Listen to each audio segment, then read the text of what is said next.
Okay, here's our homework help video, the first one for chapter 2. So we're starting with looking at 2-7. I don't have the problems printed on here this time, so you're going to need to look at your book to follow along. It's talking about Christoph's earnings. He works at McDonald's or McDonald's for $8 an hour. And part A says he worked for, how much did he earn that night and what is his rate of pay? Well, if he worked 5 hours at $8 per hour, we've got $40 and an earning of $8 per hour. And then part B says to make a careful graph of his rate of pay, where one axis, our horizontal axis, is hours. Just so you know, time always goes on the horizontal axis when you're trying to make a decision. And the other axis represents dollars earned per hour.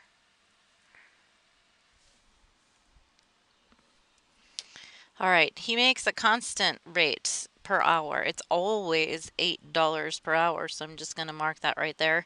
So for the first hour, he makes $8 per hour, and then the second hour, he makes another $8 per hour, and then he keeps making $8 per hour. He just always does.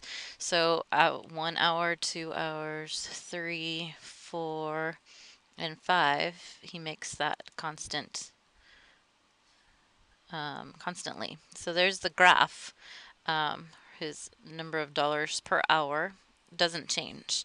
Like in that babysitting problem, that one after midnight changed. Well, if this had a rate change, like maybe for closing or something like that, then it would change level. Well, it says to divide the area into rectangles. So here's how much he makes in the first hour, second hour, third hour, fourth hour. Each rectangle represents $8. $8, $8, $8, $8, and that shows for the over the 5 hours we end up with our $40. So the rectangles area kind of represents the amount, and that's what is going on in that problem. All right, the next one, number 8, a nice review problem over can you show that if we've got f of x that equals 3x squared plus 5x minus 2, show that a shift of over 2 units to the left would end up being 3x squared plus 17x plus 20. Okay, well, to show that, we need to substitute this in for our x in each of these places. So we end up with 3 times, in place of x, x plus 2 squared plus 5 times x plus 2 and then minus 2. So we have to work that out. So square this and we get x squared, and all of this is times 3. So x squared plus 4x plus 4, and then distribute the 5x plus 10, and then minus 2. And we need to distribute the 3 here.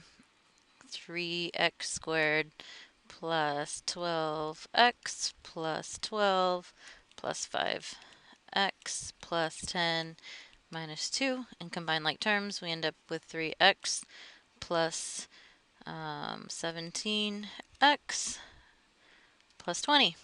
There we go, verified. See how much work you can show? It's pretty great. All right, on to the next one. Now we have number 11. Solve in the simplest manner possible, no calculator, no quadratic formula. So in number 11a, we have 5x squared equals 15x. What's the simplest thing to do here? Well, my thinking is, what if I divide each side by x? Um, well, it's a quadratic, so we need to get it equal to 0. So how about we subtract 15x from both sides and we end up with 5x minus 15x equals 0. And then we factor out a 5x. So 5x factored out would leave in parentheses an x and a minus 3. So what would make this 0 if x were 0? And what would make this 0? It would be 3. And then b, let's see. Simplest thing I can see with this one would be to do an undo kind of thing. Instead of multiplying that out, how about we subtract 5 from both sides and we end up with 2 times x minus 6 squared equals, and then when we subtract 5 here, what is that? 17?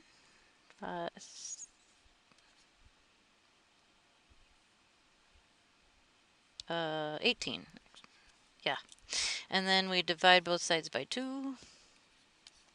And we've got x minus 6 squared equals 9, and then we square root both sides.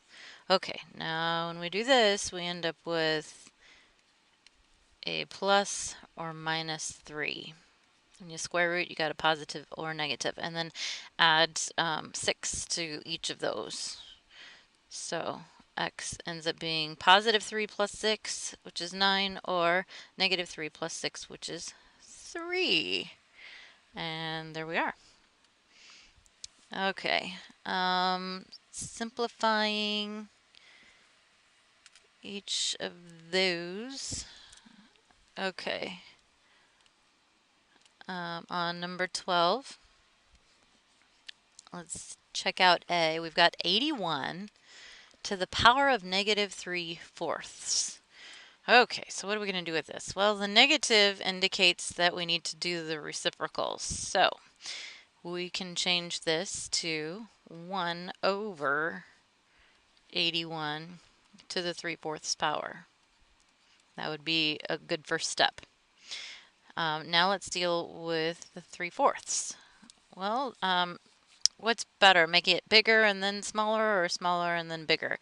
Well, I think smaller because it'd be easier. So the denominator always means the root, and the numerator is the power.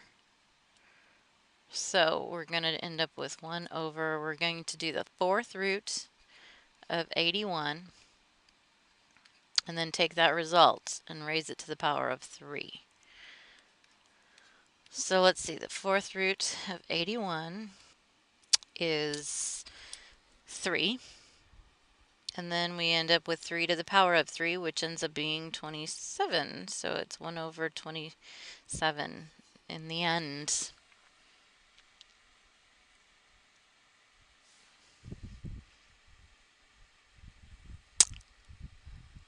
Okay, so use that same strategy for the rest of them, and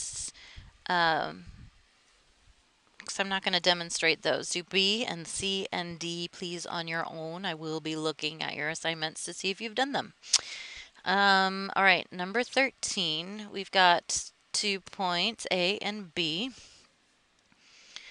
It's a nice review of using our formulas for coordinate mathematics. So point A is located at negative 2, 5, and point B is located at 5, negative 2. So find the distance between A and B. Okay, that's part A, distance. So the distance formula is when we take the whopping huge square root of the distance between the x's squared. So the distance from negative 2 to positive 5, it's negative 2 minus 5, it ends up being a 7, and then you square that. Add that to the distance from 5 to negative 2, so minus negative 2, and square that. The distance between them is each 7, so 7 squared is 49, so we end up with 49 plus 49, and then square root that, which is the square root of 98. And the square root of 98 breaks into square root of 49 times the square root of 2, and the square root of 49 is 7, so 7 radical 2 is the simplified version of the answer in exact form. B says to write the equation of the line passing through points A and B in point slope form and slope intercept form.